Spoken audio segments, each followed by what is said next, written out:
básicamente de lo que nosotros entendemos desde la concepción. Por eso que entender la cristología, que es un tema importante del cristiano, es comprender de esa perspectiva. El óvulo fue el Espíritu Santo, perdón, el óvulo fue el de María y el Espíritu fue el espermatozoide que concibió. ¿Por qué concibió? Porque había un plan de salvación. Era la única manera en que Jesús podía, ¿qué cosa? Cargar en él el pecado de la humanidad. Pero él fue hallado sin pecado. Eso tiene que quedar claro. Sin pecado. Él no tuvo pecado. Y él vivió a plenitud. Como ser humano vivió a plenitud. Por eso que cuando nosotros tratamos de comprender y tratar de en cada texto ver, tenemos que verlo a Jesús viviendo a plenitud. Cualquier texto que encontremos, que analicemos, Jesús vivió como ser humano en la plenitud del Espíritu Santo. Él pudiendo de repente usar su divinidad, no la usó. Vivió como ser humano a plenitud. Eso significa una batalla. Por eso se habla de la comprensión, del conocimiento. Él sintió lo que sentimos, él comprendió lo que vivimos, él sabe lo que atravesamos, él conoce las tentaciones, las penas, los sufrimientos, todo aspecto. Por eso que la cristología es importante desde esa perspectiva. Entonces estamos hablando de un Jesús que entiende, que nos comprende, que sabe cómo nos sentimos, cómo vivimos, cómo nos dolimos, cómo sentimos, sabe de nuestras ganas, ¿no? No es pues por eso que nosotros oramos para que Él actúe, no, Él ya actúa antes que nosotros le pidamos.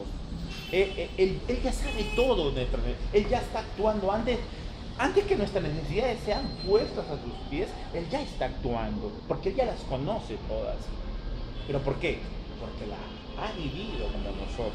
Ahora es un cuerpo glorificado, ¿no es cierto? ¿No? El cuerpo se dice que van a adquirir los cristianos después de la resurrección, ¿no? Entonces, por eso que para mí era importante comprender. ¿Por qué? Porque nosotros vamos a pasar ahora a ver el tema que nos toca hoy día, el Espíritu Santo. Por eso que la cristología es importante comprenderla desde el aspecto de la doble naturaleza. Si nosotros comprendemos esa doble naturaleza, vamos a poder comprender realmente a ese Jesús que no solamente sufrió en el desierto cuando fue tentado, no, sufrió desde niño. Sufrió desde niño. Desde niño sufrió. No solamente los avatares que nosotros tenemos de la vida diaria, que un niño puede atravesar, circunstancias, climas, enfermedades, no solamente en ese sentido, sino que en él estaba cargada una gran responsabilidad que él no podía dejar de cumplir. Tenía que cumplirla. Y luchar. ¿Por qué? Porque era tentado a que no cumpla ese plan de salvación. Entonces no fue tentado solamente en el desierto, fue constantemente tentado en toda su vida, constantemente, desde muy pequeño. Entonces, cuando nosotros vamos a comprendiendo de esa naturaleza, ¿no?, que dicen unión personal o hipostática, como la llaman, pues vamos a tener la doble naturaleza, ¿cierto? De Jesús. Ahora, nosotros tenemos que ver esta semana el Espíritu Santo, ¿no? ¿Quién es el Espíritu Santo?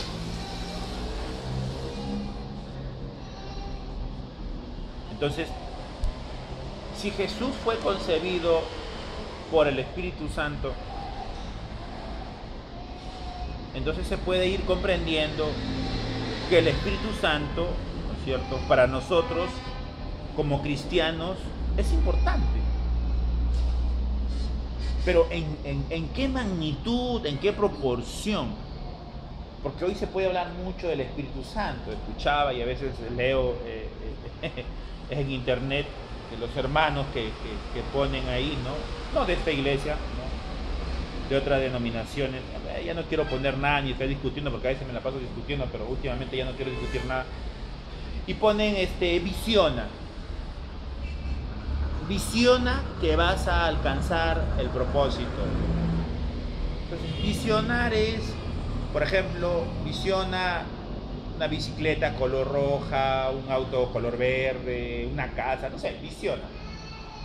Entonces ellos están mezclando, ¿cierto?, humanismo con las cosas de Dios. Humanismo con las cosas de Dios. Y eso sucede. El humanismo ha ingresado a nuestras iglesias y eso tenemos que ser claros. Entonces nosotros tenemos que empezar a entender qué es el Espíritu Santo. El Espíritu Santo es la tercera persona de la deidad. Tiene los mismos atributos que tiene el Padre y el Hijo, los mismos. Es cierto de que no adoramos al Espíritu, adoramos a Jesucristo porque Él es ¿qué? ¿Quién hace? En nosotros, ¿no es cierto? En nosotros el intercesor. Sin Él no hay plan de salvación. Entonces, ¿qué es el Espíritu Santo? Recordemos lo que dijo Jesús, me tengo que ir para que Él venga. Me tengo que ir. El Espíritu Santo viene a morar en nosotros. ¿No? Así lo he dicho varias veces, que no me voy a cansar de repetirlo. Desde que viene el Espíritu Santo en nosotros, nos sella como garantía, somos sellados. Hay diferentes símbolos que maneja el Espíritu Santo, fuego, paloma, ¿no es cierto? ¿No? Pero es el mismo Espíritu, no son diferentes, es único, no hay un doble Espíritu, no hay un doble sello, no hay una ¿no? Yo respeto a mis hermanos pentecostales, amigos míos, algunos de ellos, y muy seguros de su fe, ¿no? Yo no puedo negar las experiencias de mis hermanos, no las puedo negar. Nosotros tenemos que saber reconocer que cuando el Espíritu Santo va a obrar en un creyente, puede obrar. Y Humberto Lai es ejemplo de esto. Humberto Lai se congregaba en la Alianza Cristiana Misionera, ¿no es cierto? Un día sintió esa llenura, ese toque del fuego de Dios, y sintió que Dios le decía, ¿sabes qué? Deja la alianza, haz tu iglesia. Y dijo, yo me voy a formar mi iglesia, y se fue. Entonces, nosotros tenemos que aprender a ser respetuosos de las experiencias que nuestros hermanos sinceros en la fe, no los manipuladores, sinceros en la fe, viven su experiencia espiritual. Él decidió, se fue, formó su congregación, nosotros la conocemos, que es de Javier Prado y... Por la positiva, ¿no? Claro, gracias por la positiva, de Javier Prado y del Sanjón, ¿no es cierto? Formó su iglesia más carismática, ¿no? Entonces para ellos, no solo ellos, también hay otras denominaciones, los asambleístas también, ¿no? Consideran al don de lenguas, ¿no? Y conozco profesores y amigos míos, ¿no? Muy respetuosos, de buena formación, de buena doctrina, ¿no? Es respetable. ¿Por qué se hace respetable? Porque más allá de una manipulación, tú ves sinceridad en ellos. ¿Y cómo ve la sinceridad en su vida, en sus acciones, en sus prédicas, en sus enseñanzas, con su familia? O sea, tú ves el testimonio en ellos. Pero nosotros de repente, no voy a decir discreparnos, sino que respetamos posiciones, pero nosotros creemos que hemos sido, desde el momento que nos hemos arrepentido de pecado, el Espíritu Santo vino a morar en nosotros. ¿Y se dio qué? Una llenura. Desde ese momento se dio la llenura, desde ese momento. ¿Pero por qué? No por nosotros. Eso debe también, es cierto que es un debate, pero más allá del debate, debemos tratar de comprender de que si nosotros hemos podido reconocer a Jesús, no fue por nosotros mismos. Dios tuvo que haber puesto algo en nosotros para nosotros fijarnos en Dios. Bueno, yo, por mi parte, rechacé muchas veces. ¿Por qué llegó a creer después? Por una crisis que yo viví, ¿no? De salud, de la vida y otros aspectos más que yo atravesé en el momento. Pero al margen de una experiencia personal, todos tenemos una experiencia delante de Dios, pero reconocer a Dios Y reconocer nuestra condición no es de nosotros. Y no puede ser de nosotros. Porque si nosotros tuviésemos la fe que hoy mucha gente dice tener, yo tengo fe, y verdad, tienen una fe. Pero es una fe humana. Es una fe que puede creer en la energía, es una fe que puede creer en Buda, que puede creer en alguna imagen, y tienen fe. Y a veces pareciera mucho más que una, porque hacen cosas que yo no haría. Yo no podría caminar, ni caminar, andar de rodillas ante una imagen 1 kilómetro. No podría hacer eso, pero para ellos es fe. Entonces, hay una fe, hasta donde yo puedo entender, que se mueve en el mundo, humana, pero que engaña. En cambio, una fe verdadera que viene de parte de Dios a sus escogidos. Por eso que los que conocen un poco más critican, pues yo no soy escogido, Dios tiene a sus escogidos, ¿no? Tratan de como que de negar, ¿no? Que en ellos pueda llegar Dios, y no es así. Muchos por negar, justamente, cuando más se niega a Dios es cuando más Dios se acerca, ¿no? Hay un libro muy interesante, creo que sí lo recomendé en algún momento, Más que un carpintero. Si encuentran ese libro, léanlo. Más que es un pequeño libro, será como este, ¿sí? Es un bestseller ya, Más que un carpintero, muy bueno.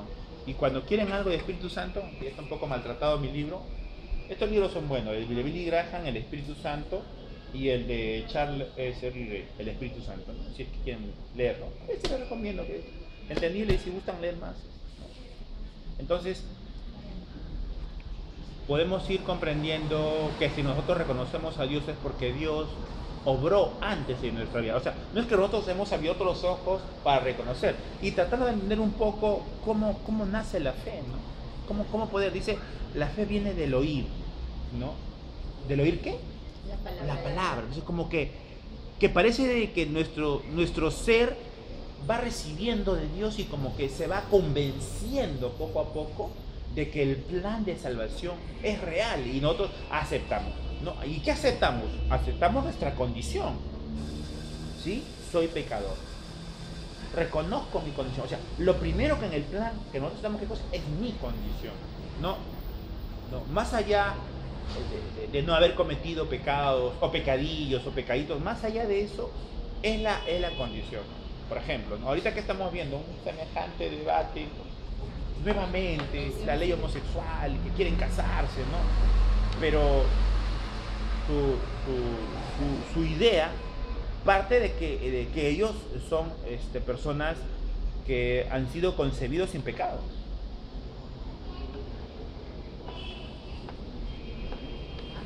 ¿De parte? Claro. Entonces, al ser concebidos sin pecado, por eso que ellos defienden bastante que ellos han nacido desde el nacimiento con esa fórmula llamada opción sexual. Entonces, como ellos son sin pecado, digamos, tienen el derecho de poder casarse. Pero si nosotros lo llevamos a la Biblia, más allá, como ellos quieran denominarse, no, más allá de lo que ellos quieran ser, no, sin pecado, concebido, ¿no? Como los mareístas también dicen de María, porque es la misma posición de María, ¿no es cierto? Que son sin pecado concebidos. Más allá de eso, vamos a entender en la Biblia que no hay, según Romanos, ni un solo justo, todos somos pecadores. Todos, sin excepción. Entonces, no hay excepción de personas. No hay un grupo selecto, especial. No lo hay. Delante de Dios, Dios nos ve a todos sin pecado. Pecadores. Y ellos quieren verse sin pecado. Ese es el tema de ellos. Su punto religioso, llamémoslo así, porque no puede ser cristiano, así se llamen cristiano, ¿no? Así hayan formado su primera iglesia. Bueno, yo puedo respetar eso. A mí me parece interesante de que un sacerdote, entre comillas, homosexual forme su iglesia. Ustedes ingresen a internet, pongan El Camino y lo van a encontrar ahí. Ahí está la iglesia, la primera iglesia, ¿no es cierto?, de homosexuales en el Perú. Queda en San Borja, si no me equivoco. Pero la doctrina es que son sin pecado concebidos. Por supuesto que ahí no solamente van homosexuales, van su familia, sus amigos, van otras personas más, heterosexuales también. ¿Por qué digo que es respetable esta posición? Porque en otros países, las crisis parten de adentro. Aceptan por votación, el sínodo vota, o el concilio vota, ¿no es cierto? Y dicen, primero aceptan los sacerdotes homosexuales, segundo aceptan, ¿no es cierto?, que sean sacerdotes. Entonces eso trae crisis, ¿no? La primera crisis la ha pasado la iglesia más antigua, luterana. La segunda crisis la ha pasado la iglesia calvinista. Y así va la reformada. Y así hay varias iglesias que se están partiendo por estas decisiones, ¿no es cierto?, que justifican. Y es cierto, yo no puedo negar que son buenos teólogos, estudian bien el idioma, pero acomodan, ¿no? Para no salir el tema, pero voy a dar un dato más, que estamos en este tema esta semana, que no ha pasado ni un año y otra vez estamos volviendo a lo mismo, a la fuerza, a pesar de que la mayoría de peruanos no lo quiera, ¿no? Por ejemplo, en el caso de David con Jonathan, ellos dicen que fueron pareja. Y en el caso de cuando Sodoma y Gomorra va a ser destruida y llega, ¿no es cierto?, el ángel Lot, ¿ellos qué dicen? Ellos no dicen de que ellos querían acostarse, ellos dicen de que según la ley, ¿no es cierto?, lo que ellos vivían en esos lugares era de que la persona que llegaba debajo de tu techo, tú tenías que cobijar a esa persona. O sea, alimentarla, protegerla, cuidarla, ¿no? Y eso es cierto, ¿no? Eso es cierto porque hace poco en Afganistán, en uno de los ataques, unos grupos de militares norteamericanos llegaron a una localidad que era de los mismos palestinos, pero como ellos llegaron a esa localidad, ellos tenían que cobijar, o sea, hasta la actualidad existe. Entonces ellos pelearon contra los talibanes por defender a estos militares norteamericanos, y es real, ¿eh? Es real, en la actualidad. Entonces, para ellos es muy importante que si yo llego y me paro, o estoy cerca de su casa, o de su zona, o de su territorio, de su chacra, yo llego ahí, y hay un enemigo que es su vecino que me quiere atacar, ellos me van a defender. Porque para ellos es importante la hospitalidad. Esa es la palabra, la hospitalidad. Es muy importante. Entonces, los teólogos, bueno, los teólogos que defienden la posición homosexual dicen eso, de que Dios no destruyó Sodoma y Gomorra por la depravación sexual, sino porque no hubo hospitalidad. Y defienden bien, argumentan bien, ¿no?, en el idioma original, ¿no? Y tratan de tergiversar el texto, ¿no? ¿No? Y derrumban algunos argumentos que el texto no decía y lamentablemente a veces en el castellano se cambió. El texto no decía, sino decía que era una corrupción. Claro. Y eso lo cambiaron.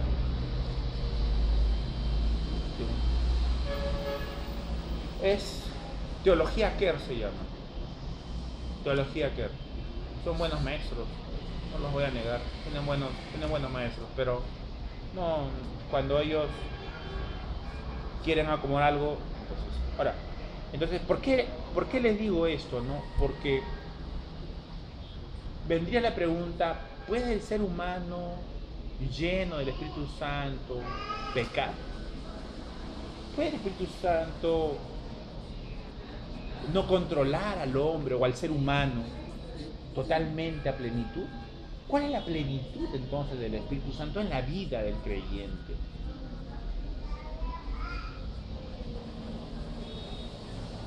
Es cierto que nosotros queremos muchas veces que sea conductual, y yo también digo lo mismo, ¿no? Y aparentemente parece que fuese así, debe ser conductual. Mis acciones, mis obras, mis palabras, mi paciencia, mi trabajo, mi esfuerzo, etcétera, ¿no? No, parece que fuese conductual, pero más allá de lo conductual, más allá de la parte humana visible, hay una parte que tenemos que ver, la invisible. El Espíritu Santo está relacionado con Dios. Y yo tengo que relacionarme con Dios por medio de la oración. Es cierto que Dios conoce todas mis necesidades, pero Dios, a pesar de que soy o que somos escogidos y llamados, Dios no irrumpe en nuestra vida. No irrumpe en nuestra vida. Está esperando que nosotros tomemos la decisión correcta. Trabaja en nuestra vida para tomar la decisión correcta. Nos capacita para hacerlo. Entonces nos va renovando, nos va transformando, nos va aquilatando, va formando en nosotros. Pero nosotros tenemos que desearlo.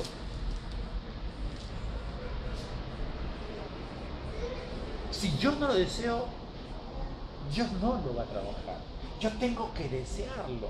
Entonces, ahí entra por eso la etapa de oración y entra la etapa del ayuno, necesaria para el creyente, para crecer en el Espíritu. ¿Por qué? ¿Por qué Dios es así? No lo sé. Yo he tratado de entenderlo y la verdad que no lo entiendo y solo sé que Dios es 3 veces santo, cabot, que también es un Dios que corrige, pero que no deja de ser un Dios de amor. No lo deja de ser. Entonces, actúa de una manera incomprensible, ¿no? Tiene misericordia, ¿no?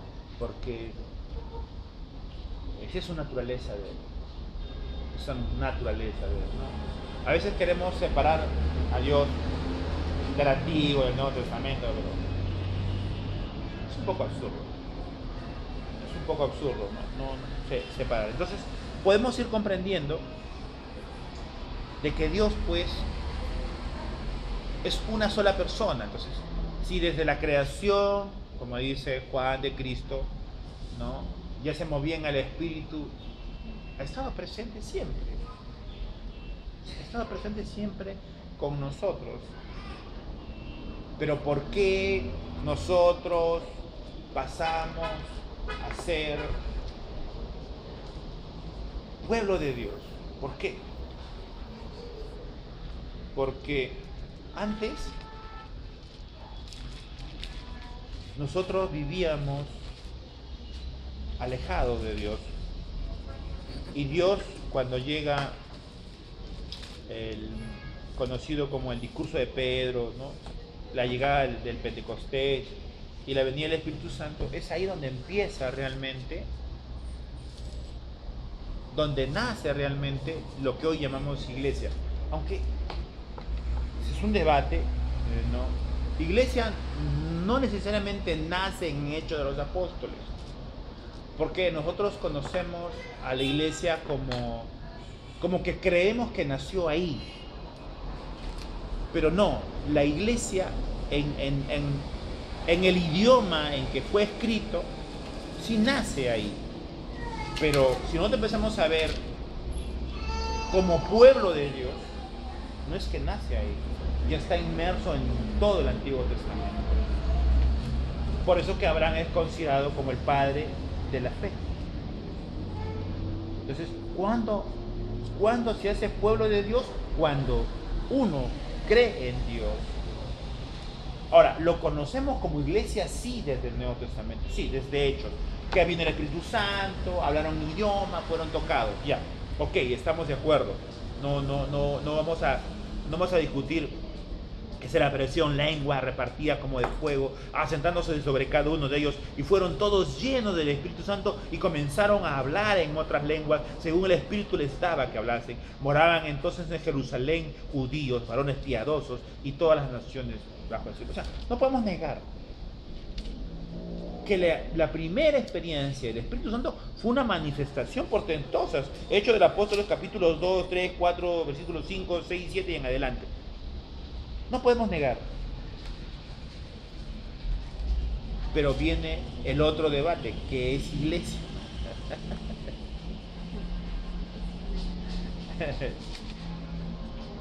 Entonces, la iglesia de Dios somos nosotros.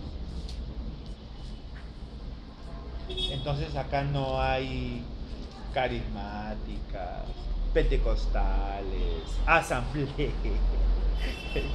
No hay. Somos un pueblo de Dios escogido. Ahora, que hay quien quiere bailar, bueno, está en una carismática. Quien quiere saltar, está en una pentecostal. Y quien está más ordenado, está en una alianza. Nada más. Eso es todo. Eso es lo único, nada más. Pero que todo es obra del Espíritu Santo, eso tenemos que comprender. Es obra del Espíritu Santo. ¿Quién convence de pecado? El Espíritu Santo. Es cierto que necesitamos que alguien llamado al ministerio, que tenga el don, ¿no?, comparta, predique, ¿no? Pero quien convence es el Espíritu Santo, no es el hombre. Entonces, cuando pasamos un poco a idealizar al hombre, nos equivocamos un poco. Porque no es el ser humano, es Dios que está usando un ser humano para atraer a otro a Él.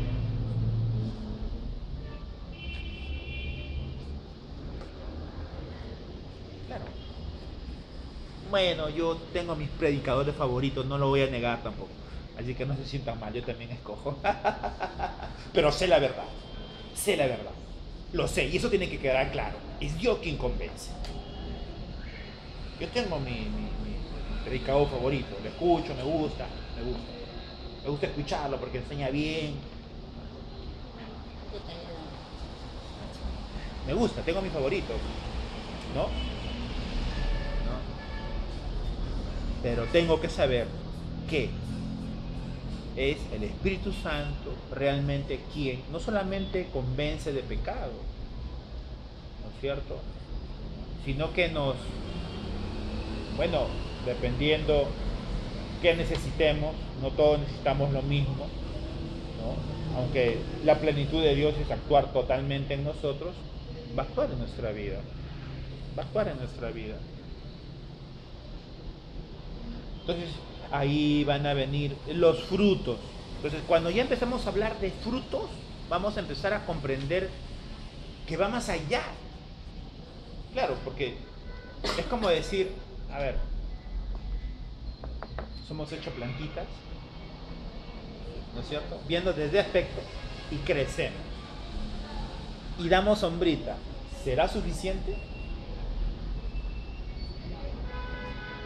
Ya no.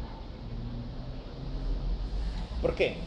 Porque va a llegar un momento en que Dios va a podar nuestra vida, y la va a podar porque es así, para que demos fruto. Y a veces nosotros como humanos queremos ver muchos frutos, pero no necesariamente hay que ver muchos frutos, hay que ver un fruto suficiente. ¿Por qué un fruto suficiente? Porque hay un misionero que se va a China que no convirtió a nadie, y un solo niño se convirtió. Ese fue su único fruto.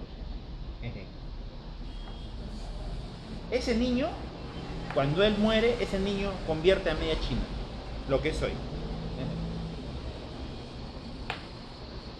Entonces, tenemos que saber que más allá de nuestros sentimientos humanos, es un Dios que actúa en medio de nosotros. Lo importante es que nuestras capacidades, nuestros dones, nuestros talentos estén al servicio de Dios, y siempre voy a recalcar, al servicio de la sociedad, ¿no?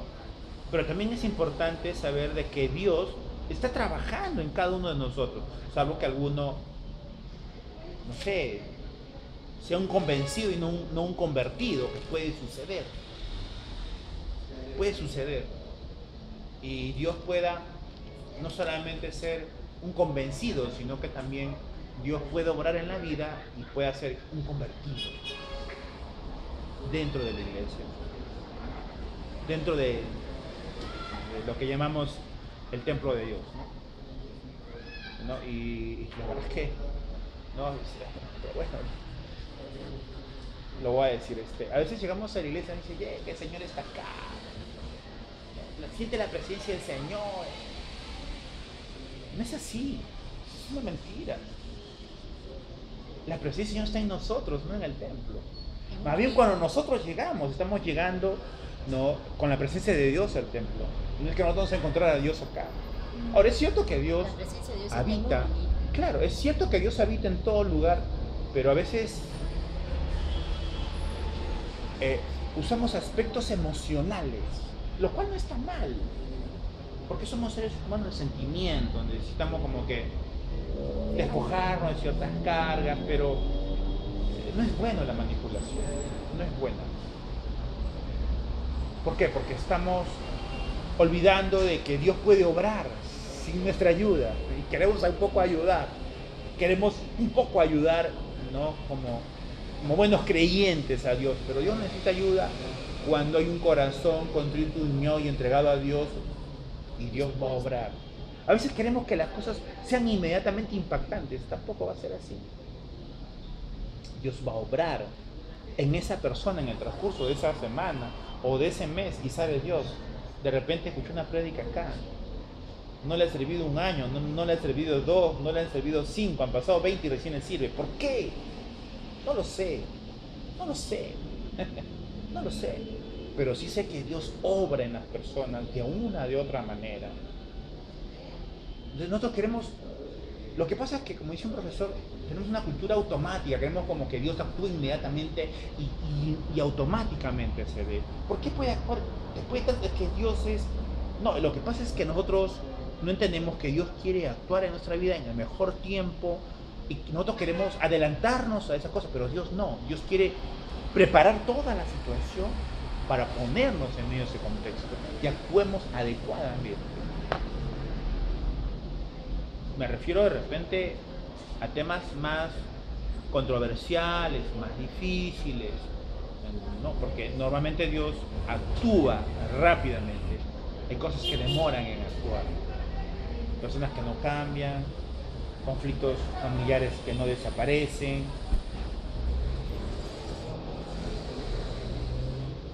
pecados ocultos,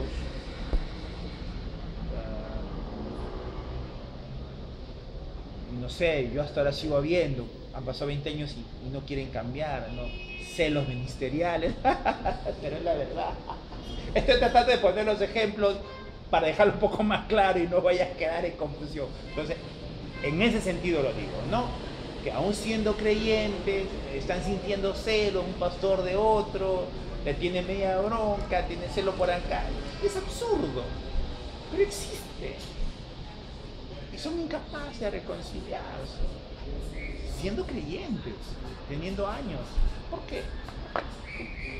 Porque así como Dios puede obrar en nuestra vida y tratar, nosotros tampoco se dan cuenta una vez más de que Dios no maneja totalmente nuestra vida. Debería ser así. Él deja que nosotros tomemos la mejor decisión para nuestra vida. Nos capacita, nos prepara, nos entrena para esa mejor decisión. Pero nosotros tenemos que tomar la mejor decisión. Estamos capacitados como un buen soldado para la guerra. Sabemos todo: pelea, karate, anfibio, paracaidismo, manejamos armamento, manejamos tanque, bazooka, pistola, de todo. No hay algo que no sepamos hacer. Y Dios dice: ahora decide. Toma la mejor decisión para tu vida. Si no tomas, te vas a hacer daño. Toma la decisión. Y nos abre las puertas para tomar esa decisión. Nos crea el momento oportuno, nos da las cosas así. Sabe cuándo no nos debe dar, sabe cuándo nos debe dar, sabe, nos prepara, nos capacita. Nosotros tenemos que aprender a confiar, a depender y a esperar en Dios. Lo más difícil. Lo más difícil. Sí, es lo más difícil. Porque nosotros queremos, lo voy a repetir, algo rápido, instantáneo. Transformación instantánea, sanidad instantánea, ¿no? Santidad instantánea. Queremos las cosas así. No se da. Por eso que Pedro se peleaba con Pablo. Después, pero si no tiene razón lo que dijo Pablo, respeto su posición. Entonces, por eso se peleaban. ¿Por qué? Porque batallamos, tenemos que tomar y aceptar criterios correctos, decisiones correctas.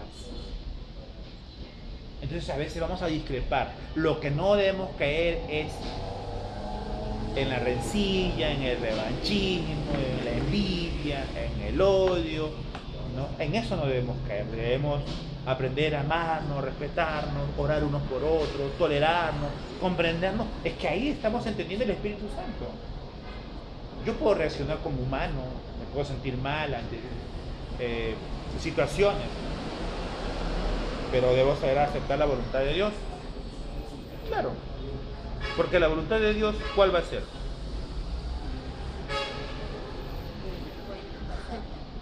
¿Cuál? ¿Cuál va a ser? ¿Ah? ¿Cuál va a ser? Siempre decimos lo mismo. ¿No? Buena, agradable y perfecta. Y si no fuese así, pues es más difícil. Tienes que sufrir más, tienes que esforzarte más, tienes que dedicarte más a Dios. ¿La vamos a rechazar? Pero por eso quiero que entendamos. Nosotros siempre queremos ver a Dios como que nos va a dar todo lo mejor. Pero es que no es así. Nuestra perspectiva de lo mejor no es la misma perspectiva de Dios hacia nosotros. Él nos quiere dar lo mejor, no lo mejor de lo que nosotros creemos, sino lo mejor de lo que Él cree que es para nosotros. Y ahí está la diferencia. Aceptar la voluntad de Dios es aceptar eso. Que lo bueno, que lo agradable, que lo mejor es aquello que nos hace sentir bien, estar tranquilos, saber que estamos delante de Dios, reconocer, Señor, que me falta, que necesito más de Dios, que no estoy completo, que me ayude a tener más fe, que me dé tiempo de seguir leyendo la Biblia, que me ayude a poder seguir compartiendo y reconociendo que es mi Dios, mi Salvador, mi amigo, mi Señor, que yo pueda confiar en Él, que pueda tener temor. Señor, acá estoy, necesito de ti, me hace falta, consuélame. Entonces, cuando nosotros empezamos a comprender nuestra vida delante de Dios desde esa perspectiva, empezamos a entender lo que estamos hablando hoy día, el Espíritu Santo. ¿Por qué? Porque el Espíritu Santo es gozo, paz, paciencia, benignidad, bondad, fe, templanza. Pero ¿qué pasaría si yo soy como una campanilla que suena y suena y suena y no tengo amor? De nada me vale. Porque el mayor de todos ellos El amor. es el amor. Qué difícil, ¿no? Qué difícil pedirle a una sociedad que tenga amor. Perú está calificado como el tercer país más conflictivo que hay, más peleandero. Imagínate, estamos en tercer lugar. A nivel del mundo, Sí, somos los más conflictivos. ¿Ah? ¿Se dan cuenta? Somos los más agresivos. ¿Ah? ¿Cuánto hay que hacer por esta nación, Dios mío? Por eso que cuando a mí me hablan de la conversión del 50% de... ¿Cómo se llama? Costa Rica. Bueno, un país que se me va ahorita. Digo, 50% y muéstrame sus datos estadísticos. No son convertidos. No, pero así va a ser igual que la Iglesia Católica, pues, pero serán religiosos, no son... Es que son de la Iglesia Evangélica. Dime, ¿qué hice de la Iglesia Evangélica? ¿Es una garantía? ¿Estás seguro eso? Claro, han confesado a Jesucristo. No es garantía, pues. Claro, porque si tú ves el testimonio de los verdaderos, tú ves el cambio total. En Inglaterra se vio el cambio total. Cambio total es que cambia la economía, cambia la conducta, no solamente abarrotas iglesias, no solo abarrotas iglesias. Nosotros, ¿por qué? Como dice mi profesor, ¿no? Pedro Torres, puede ser que sea gordura. No crecimiento. En Inglaterra creció. ¿Y qué pasaban con las iglesias? Se abarrotaban. ¿Pero qué pasaba? La economía creció. La gente se transformó, la gente era más respetuosa, más amable, más trabajadora, más honrada. Entonces, la nación tiene que crecer. La economía creció. Hacen investigación y encuentran que la minería no crecía.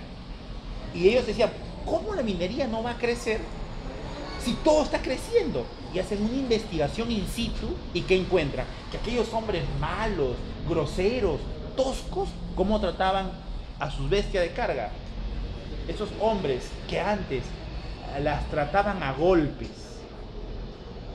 ahora le decían, le habían puesto nombre a su mulita, arre mulita, vamos. Ya no avanzaban, ya no se movían. Más bien estas mulas estaban sorprendidas de que le trataban a golpe, la trataban con malas palabras y estaban confundidas, avanzaban lento. Entonces, no fue por esta investigación que encontraron esto y dijeron, ¿qué hacemos? Hay que cambiar, ya no usemos mulas, hagamos las líneas, pongamos los coches y saquémoslos con vagoncitos de las minas. Y la minería empezó a crecer nuevamente. Entonces, los verdaderos cambios de transformación no están en cantidad, sino en calidad. Cuando a mí me hablan, una iglesia creció tanto, en tal país, el 50%, y la calidad, y el trabajo, ¿cómo va? La delincuencia, no. Entonces no creció, no son conversiones verdaderas. No son conversiones verdaderas. El verdadero creyente cambia, se hace más honrado, se hace más atento, se hace más tolerante, se le va la agresividad, se le van las malas palabras, se le van las ofensas, se le va la de querer estar contestando, que no sí, no, se le va, se queda callado, no quiere ganar la pelea. Pero le estoy hablando de conversión, estamos hablando del Espíritu Santo, de eso estamos hablando. Hablamos de una verdadera conversión. No es que yo soy creyente, no digo que no seas creyente porque no hayas llegado a esa dimensión, no, tampoco estoy diciendo eso, sino que falta un mayor proceso, un mayor crecimiento, no estoy negando la conversión, lo que estoy diciendo de que alcanzar la plenitud es poco a poco, es un proceso, de repente en uno más rápido, de repente en otro más lento, no lo sé, pero ser un creyente que vive, que da testimonio, lo ves en su vida. Se queda callado, no discute, al contrario, quiere integrar a todas las personas, quiere unir a todas las personas, respeta, no está con chisme, no está con mal, ordena las cosas, dice las cosas con sinceridad, se hace respetar porque tampoco, digamos que vaya a aceptar, como decía, bueno, acá el pastor ya está acá, ¿no? El pastor Gino Benvenuto, no está en extremos, no es muy buena, no dice nada, está callado, todo lo soporta por amor a Cristo. Ese es un extremo, muy extremo. Y el otro, ese es muy rígido, muy duro, muy perfecto. No, tiene que haber un equilibrio de cristiano. El cristiano tiene un equilibrio en una vida, porque él sabe que va a responder delante de Dios, porque uno sabe que tiene que mejorar tanto su vida, tanto su familia, buscar de Dios y su testimonio, su vida va a tener que ser equilibrada. No está en extremos, es equilibrada. Entonces su vida es un testimonio. Entonces ahí tú vas a ver que tiene amor, que tiene paciencia, que es tolerante, que no habla malas palabras, ¿no es cierto? Que no están pecadillos, que no. Entonces, ahí lo ves. ¿Cómo se dice? Al mejor jugador, ¿lo conoces? Sea de fútbol, de vóley, en la cancha. Pero claro, en la cancha. ¿Ah? En la cancha. Donde se encuentre, trabajando, estudiando, en medio de la comunidad o en medio de la iglesia. Lo que yo me acuerdo hace muchos años atrás, estaba un grupo de jóvenes, chiquillos, ¿sí? Estábamos jugando. Yo estaba ahí sentada cerca de mi casa, en un parque, y eran pues como 10 más o menos. Pero lo que me llamó la atención, yo lo que me dije, Dios, si así fueran todos los que vinieran a jugar, pastor, ni una grosería. Pucha, me ganó. Chispas, cómo cometí este error. Pero ninguno, todos jóvenes, ¿eh? yo dije, si así fuéramos Le ganan hasta todos. los campeones de pastores. No, pero eran mocosos, eran de... Pero verdad, le ganan Dos. hasta los campeones de pastores. Bueno, ¿usted ha ido a un campeonato de pastores? Un día que cuente campeonato, vaya usted. Usted va a ver ahí. Qué difícil es Y no mantenerse estaba en... sola, estaba con otra persona más que también es cristiana, justo. Todavía le digo, cuando yo todavía estaba más, ¿qué le digo? Mis hijas todavía estaban chicas, pero ellos ya eran más jovencitos. Pues te estábamos hablando cuando las habíamos sacado con una hermana, ya con una hermana de no sé cuánto. Y todo, yo todavía le digo, ¿estás viendo? Si me dice, si así fueran todos los chicos que juegan, tendrían pues 13 años, 14 años. Así que esa edad tenía, que pueden decir pues un montón de barbaridades, ¿no? Pero también a veces es Pero- cuestión de educación, ¿no? O sea, cuando hay bastante educación en la casa, hay costumbres, ¿no? Y viene, por ejemplo, a la iglesia gente que tiene buenos modales, ¿no? Claro. Y se le hace mucho más fácil la convivencia porque tiene más, quizá, más habilidad para conversar, para Sí, entrar a también grupos, y hay. hay otros que no, más acá. Pero otros pueden ser que vengan de barrios así o de Pero- gente que no conocen mucho, entonces hay una mezcla acá, Tú ¿no? reconoces las malas actitudes. Tú disciernes las malas actitudes, por más que te sonrían, por más que disciernes. No sé, hay algo que te avisa Ah, siempre. claro, cuando... Sí, no, No, porque cuando por no es ejemplo muy... hay pueblos que Te también... pueden hablar, todo, pero a la hora de la hora, por otro lado, Te dan el cumpleaños. claro, es la verdad. Estamos Sí, hablando sí, sinceramente, sí, ¿no? sí, es Ya, cierto, entonces, también existe. yo me refiero a eso. O sea, pero eso ya es que no hay benignidad. No es eso. Porque como estábamos Tiene- hablando de las Es que tiene que haber un respeto por las personas. una valoración. Exacto, o sea, si yo soy creyente, de repente soy, no sé, medio chabacano, no sé, ¿no? O soy más ordenado, no. Yo tengo que respetar a las personas. Yo tengo que orar por ellas, tengo que ser lo más difícil, ¿no? Ser tolerante. Y a veces cuando uno está cansado y estresado, puede perder esa tolerancia. Por eso que siempre es bueno tener su descanso, sus vacaciones al año necesario en algún lugar. Entonces, puede pasar eso. Entonces, pero son creyentes, están sirviendo, están en la obra, hacen viajes misioneros. No sé, yo te digo porque lo veo. Y a veces eso endurece también, ¿no? Entonces, ¿cómo tú puedes, desde esa perspectiva, ayudar a otros? Y encima egoístas, hacen un grupo por acá, un grupo por allá, sectorizan las cosas.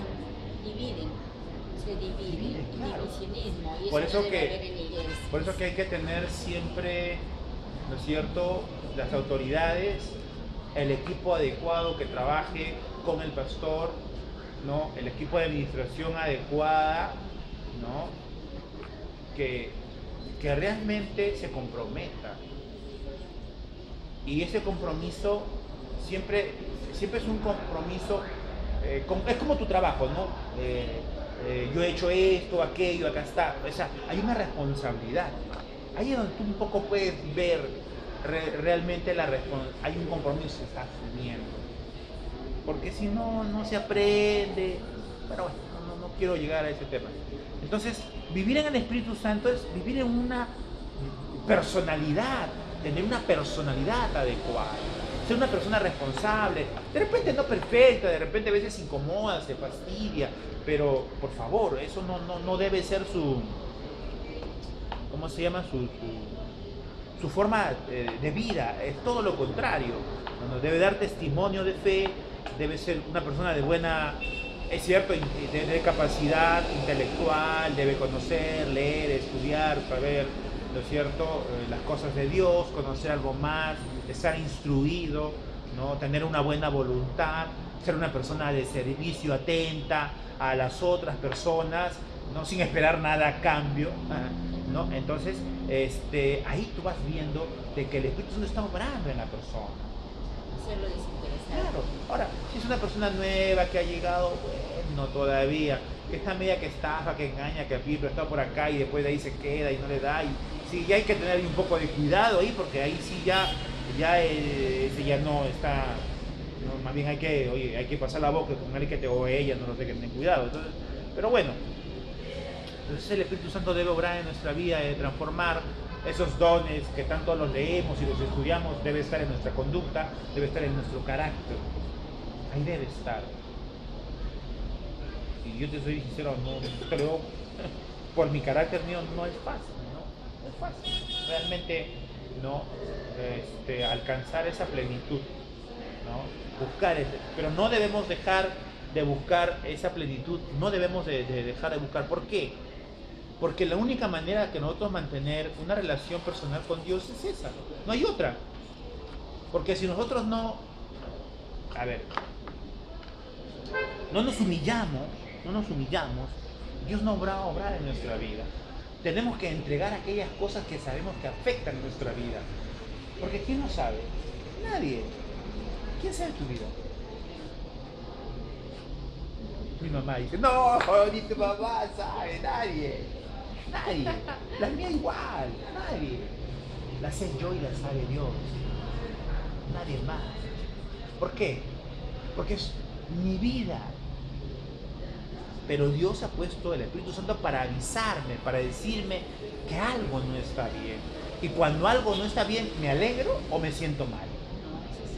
Entonces, cuando nos sentimos mal, es el aviso que tenemos que entregar a Dios. Esa área de nuestra vida, debemos entregarle a Dios. Dios debe ayudarnos, no a ser perfectos, pero a disminuir esa área que no está haciendo que nuestra vida pueda ser más ecuánime, más tranquila, más llevadera, ¿no? Bueno, los libros usan plenitud, ¿no? Sí puede ser la palabra adecuada, ¿no? Vivir en la plenitud de Dios, ¿no? Vivir en la plenitud de Dios, ¿no? A pesar de las cosas, yo asumo que hay responsabilidades que cumplir, asumo mis compromisos, ¿no? Y trato de que todos estén, mis deudas, mis gastos, mi trabajo, todos estén al detalle, bien administrados, al detalle. Entonces, eso es importante. Si soy empresario, peor aún, tengo que tener en equilibrio. Y si estoy en una iglesia, peor aún, tengo que tener a todos en planilla, con sus respectivos... Es que es así. Si realmente nosotros hemos entendido la plenitud de Dios, la responsabilidad de Dios, de hacer el bien al prójimo y no engañar, y como Jesús lo hacía, entonces nosotros tenemos que cumplir lo mismo con nuestro prójimo. Si hay alguien, una persona que trabaja en mi casa, si yo tengo a alguien a cargo, si tengo una empresa o si administro en una iglesia, igual. ¿Por qué? Porque a veces no entendemos, lo predicamos, pero no entendemos que es mejor dar que recibir, no lo entendemos. Y creemos que haciendo cosas para acá me van a favorecer y no me favorecen, me perjudican. En cambio, cuando hago las cosas de Dios, soy honrado, pago lo que debo, tengo mis responsabilidades cubiertas, mi personal está en planilla, ¿no es cierto?